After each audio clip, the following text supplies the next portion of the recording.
오늘은 지난 시간에 이어서 부부란 어떤 관계인가 하는 말씀을 선고합니다. 앞에서 부부라고 하는 것은 돕는 배필이라 그랬고, 또 하나는 동질의 관계여야 된다, 또 하나는 사랑의 관계다, 이렇게 말씀을 드렸는데, 전도서 4장 9절에도 보면 두 사람이 한 사람보다 나음은 그들이 수고함으로 좋은 상을 얻을 것임이라. 혹시 그들이 넘어지면 하나가 그 동물을 붙들어 일으키려니와 홀로 있고 넘어지고 붙들어 일으킬 자가 없는 자에게는 화가 있으리라, 이렇게 말씀했습니다. 두 사람이 힘을 합하는 관계, 가장 핵심적인 것이 부부의 관계라고 말할 수가 있습니다. 이제 오늘은 이어서 24절에도 세 가지 부부의 원리를 말씀했는데 상고하도록 합니다. 첫째는 독립된 가족의 관계다 하는 것입니다. 24절 상반절에 보면 이러므로 남자가 부모를 떠나 그랬어요. 이제 성경에서는 남자가 가족의 주체가 되고, 이제 여자는 바로 같은 인격체지만 또 기능적으로 또 남편을 따라서 한 가족을 이루고 자녀를 생산해야 되는 이런 부부로서 이제 대표자를 남편으로 성경은 말합니다. 그래서 남자가 부모를 떠나는 것은 남편만 떠나는 게 아니고 아내도 자기 집을 떠나서 두 사람이 이제 독립된 존재가 된다, 그 말입니다. 여기 떠난다라고 하는 말이 야자부라고 그러는데 독립한다는 뜻이에요. 그래서 결혼을 했으면 이제 자기들이 스스로 책임지고 살아야 된다, 그 말입니다. 그리고 이제 자녀를 낳으면 이제 가족이라는 말이 쓰여지는데, 이 가정과 가족은 조금 다릅니다. 가정 그러면 집가자에다가 뜰정자를 써요. 그래서 이제 한 가정이 오손도손 이렇게 산다라는 의미지만, 가족 그러면 집가자에 결의족자를 써요. 그렇기 때문에 이제 한 공동체를 이룬다, 이런 뜻이에요. 그만큼 결혼을 하면 독립된 한 작은 공동체를 새로 만드는 겁니다. 그렇기 때문에 이제 결혼을 하게 되면 그때부터는 연애와는 다른 그런 가족 부양을 책임져야 되는 이러한 권한과 의무가 함께 주어져 있다는 것입니다. 근데 대체로는 그렇게 독립된 가정을 이루지만, 또 간혹 너무 부모에게 의지한다든지 이렇게 스스로 독립할 생각을 못하고 있는 이런 가족들이 있어요. 그것은 이제 결혼의 시작부터 그 독립 정신을 가지지 않으면 두 사람이 독립된 그런 공동체를 끌고 가기가 힘듭니다. 그래서 평생 어려움을 겪을 수가 있어요. 하나님의 뜻은 결혼할 때 완전히 부모 곁을 떠나서 새로운 공동체 일원으로 이제 출발하라는 뜻입니다. 또 하나는 두 번째 24절 중반절에 보면 연합의 관계다 하는 것입니다. 24절 중반절에 그의 아내와 합하여 그랬어요. 그러니까 남편과 아내가 합하여 그랬는데, 여기 합하여라는 말을 개역 성경은 더 정확하게 말했어요. 연합이라고 그랬어요. 이 연자를 써야 됩니다. 그냥 합하는 게 아니에요.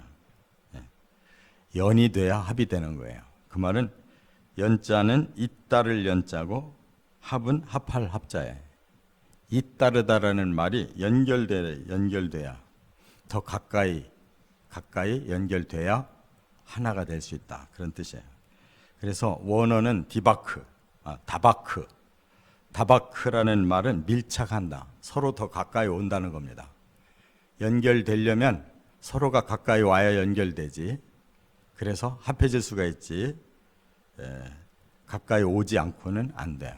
거리를 두고 있는 부분은 그는 거기까지예요. 근데 어떻든 두 사람이 연합해야 되겠다 해서 서로를 가까이 와서 밀착하면 합이 될 수 있다.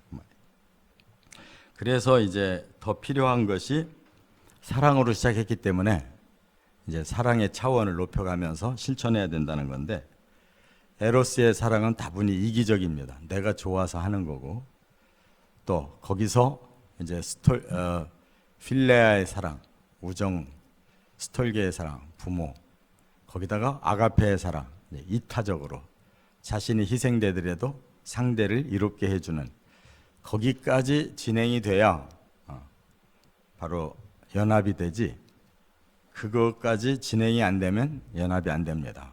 그냥 겉으로만 부부고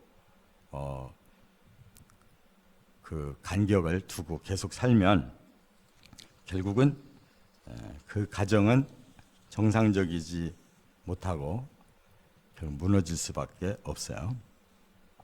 그래서 하나님은 행복이라는 것을 그냥 거저주지 않으시고 이렇게 이타적인 사랑, 상대방을 유익하게 해주고 상대를 위해 희생도 해주고 모든 걸 책임져 주고 끝까지 그 언약을 지켜야 바로 행복이 온다는 걸 말씀합니다.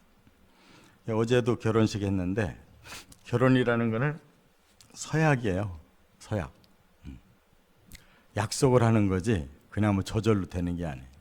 그래서 약속을 서로가 꼭 지켜야 되는데, 그 약속은 뭐 부유하든 가난하든 건강하든 병이 들었든 어떤 상황이든지 바로 부부의 그 연을 끝까지 잘 이어가는 거, 이것이 약속이에요. 그렇게 해놓고 뭐 성격이 어때서 뭐가 어때서 하고 헤어지는 거는 자기 약속을 스스로 깨는 거예요. 이혼이라는 말을 먼저 하는 사람은 언약을 깬 사람이에요. 아무리 죽을지언정 힘들어도 언약을 깨면 안 된다는 거예요. 그래서 우리가 이 언약을 위해서 영혼 몸을 불태워야 됩니다. 뭐 몸이 병들었다고, 또 마음이 안 맞는다고, 뭐 한쪽이 하나님 안 믿는다고, 이런 것은 다 핑계지. 하나님이 맺어주셨다 하면 그것을 어떻게 해서라도 실천해야 천국에도 가는 거지, 이 땅에서는 실천할 수가 없어서 포기해놓고 천국은 가겠다고, 믿음의 행위가 아니에요. 그래서 끝까지 다시 하나님 앞에서 약속한 대로 회복되는 것이 중요합니다. 그래서 에베소 4장 24절에 이제 가정을 위해서 주신 말씀인데, 분을 내어도 죄를 짓지 말며 해가 지도록 분을 품지 말고 마귀에게 틈을 주지 마라 그랬어요. 그러니까 분이, 사람과 사람이 모여 살면 서로 생각이 다르고 감정이 다르고 상황이 달라요. 그렇기 때문에 화가 날 수가 있는데 그 화를 죄를 짓기까지 가면 안 된다네. 그 말은 뭐냐? 서로가 계속 격돌하려고만 하면 안 된다는 거예요. 어느 정도 가서 분을 이제 내려놔야 되는데, 그 어느 정도라는 것이 해가 지도록이라고 그랬어요. 기준이. 그날 풀어야지 뭐 이튿날, 일주일, 한 달 이렇게 가는 거는 그런 죄를 짓는 것이다. 또 그렇게 되면 마귀에게 틈을 주는 것이다. 반드시 마음에 변질이 옵니다. 사탄이 틈타서 생각을 바꿔버려요. 그렇기 때문에 끝까지 두 사람은 연합해야 된다는 거예요. 숙명적으로 우리는 하나님께서 맺어주셨기 때문에 죽어도 하나다, 이걸 그대로 밀고 가야지. 내가 예수님하고 영적 결혼했는데 뭐 살다 보니까 힘들어서 안 되겠다, 예수님하고 이혼하면 천국 가겠냐고. 예수님하고 영적 결혼하듯이 부부가 결혼했으면 끝까지 함께 목표를 천국으로 향하고 가야지.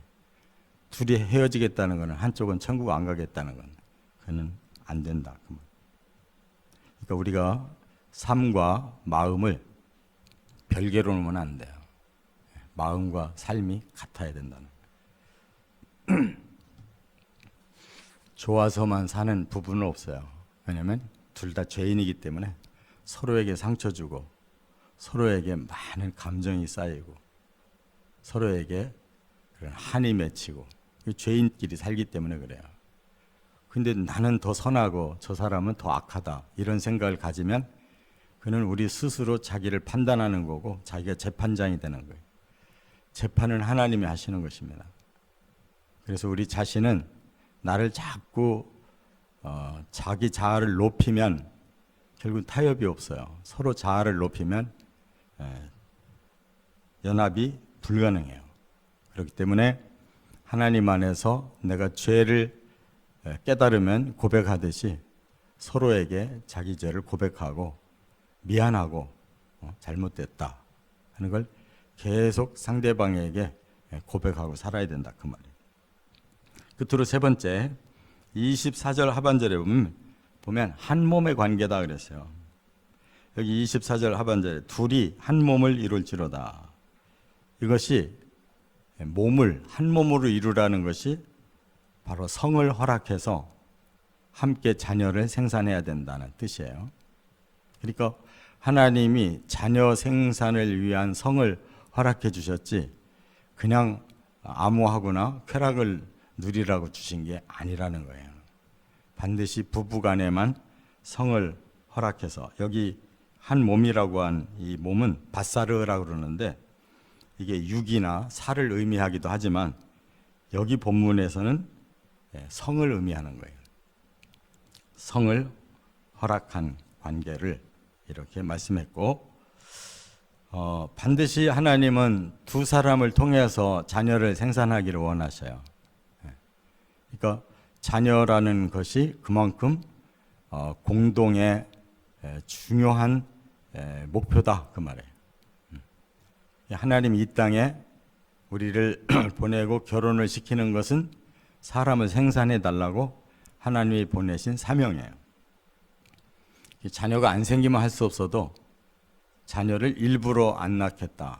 그 목적이 뭐 하나님 앞에 바치고 자기가 더 헌신하기 위해서다 그러면은 이제 홀로 살 수 있어요.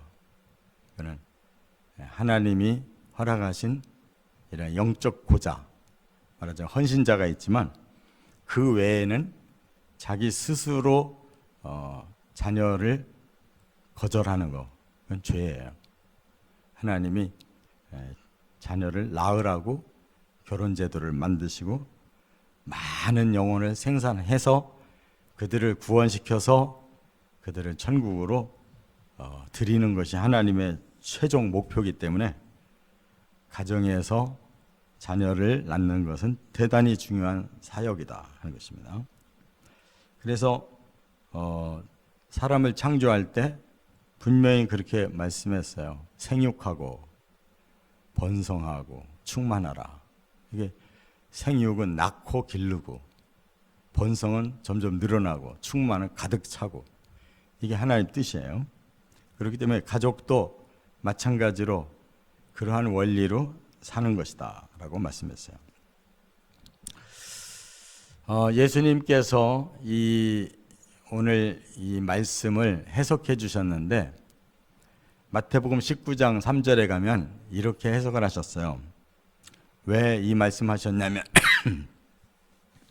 모세가 이혼장을 써줘라 하는 율법에 한 줄을 넣어줬거든요.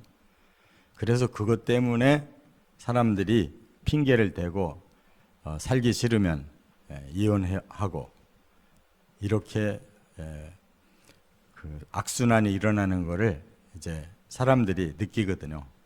예수님에게 물어본 거예요. 이혼해도 되냐? 그때 예수님이 이렇게 말씀했어요. 마태복음 19장 3절 바리새인들이 예수께 나와 그를 시험하여 이르되 사람이 어떤 이유가 있으면 그 아내를 버리는 것이 옳으니까?